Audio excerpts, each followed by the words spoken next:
Mr Speaker, the Good Friday Agreement and the peace and prosperity it brought to Northern Ireland are amongst the proudest achievements of the last Labour government. But we in Labour have always recognised this achievement does not principally belong to us, but to the people of Northern Ireland, who over a quarter of a century have overcome differences that once seemed insurmountable and shown that they can work together to build a better future for themselves and for the generations to come. I had the privilege of working for a number of years with the Police Service of Northern Ireland so that it can serve and represent both communities. But it's the police officers themselves who carried out that change. They helped make peace of the Good Friday Agreement stick. So I was deeply saddened by the shooting of DCI John Caldwell. And our thoughts, the thoughts of the whole House, are with him, his family and with his colleagues. But, Mr Speaker, DCI Caldwell's shooting is a reminder that we must continue to strive for peace, that we in the House must take our obligations under the Good Friday Agreement and to the people of Northern Ireland as seriously as they do.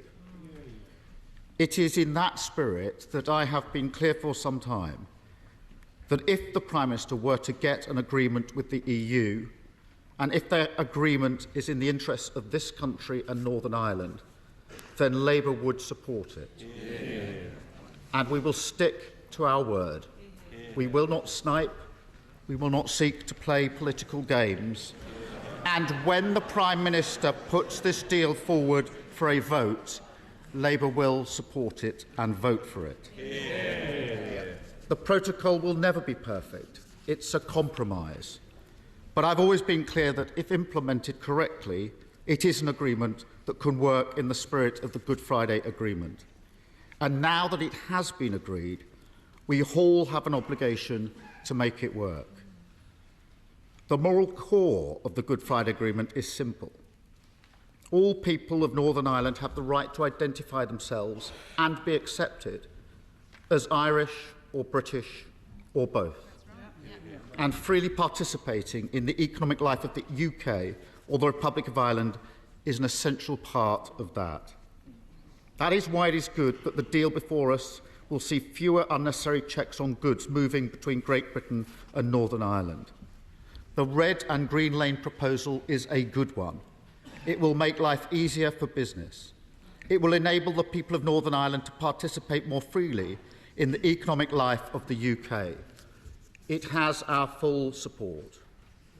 The protocol will continue to ensure there's no physical border on the island of Ireland. That is essential.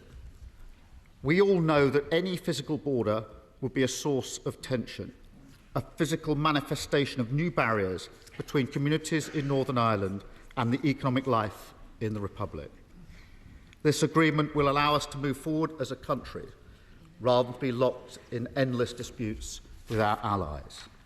It will improve our diplomatic standing, which has been damaged by the government's previous threats to break international law. And I am encouraged that the DUP has said it will look carefully at the measures that it contains. But we must be honest, this comes with trade-offs. The Right Honourable Member for Uxbridge and South Ruislip told the people of Northern Ireland that his protocol meant no forms, no checks, no barriers of any kind on goods crossing the Irish Sea after Brexit. That was absolute nonsense.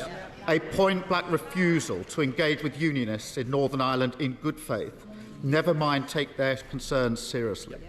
And it inevitably contributed to the collapse of power sharing in Northern Ireland.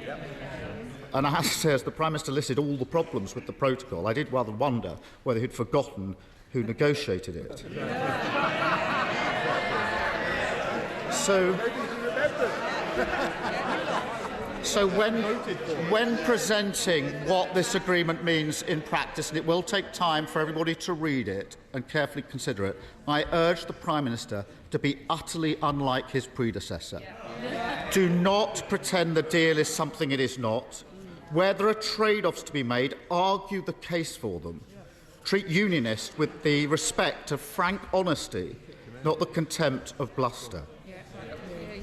Because in this 25th anniversary year of the Good Friday Agreement, we must once again embrace compromise and put division behind us. This deal is not perfect, but because we recognise that the UK agreed to the protocol and has an obligation to make it work, because we recognise that for the protocol to work there will inevitably be trade-offs, and because we always recognise that peace and prosperity in Northern Ireland is hard won, Labour will support the Windsor framework.